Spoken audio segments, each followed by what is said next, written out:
பாருங்கள், நம்ம ஒரு பெரிய பலாப்பழம் ஒன்று எடுத்துருக்குறோம். அந்த பலாப்பழத்தை நம்ம அறுக்க போகிறோம். நம்ம அறுக்கிறதுக்கு முன்னாடி எப்போதும் கையில் எண்ணெய் வச்சுக்கணும். இல்லைன்னா அது பால் வந்து நம்ம கையில் ஒட்டிக்கும். அதனால் வந்து கையில் எண்ணெய் வச்சுக்கலாம்.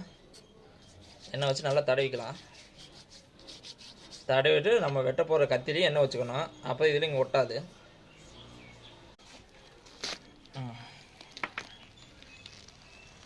பாருங்கள், நம்ம பலாப்பழத்தை அறுத்துட்டோம். மலாச்சோளம் 6 மிக்ஸி ஜாரில் போட்டுக்கலாம். கொஞ்சமாக தண்ணி ஊற்றி அரைச்சிக்கலாம். 3 ஏலக்காய் எடுத்துக்கலாம். இந்த ஏலக்காய் மிக்ஸி ஜாரில் போட்டுக்கலாம். 1 ஸ்பூன் சர்க்கரை போட்டு அரைச்சி எடுத்துக்கலாம்.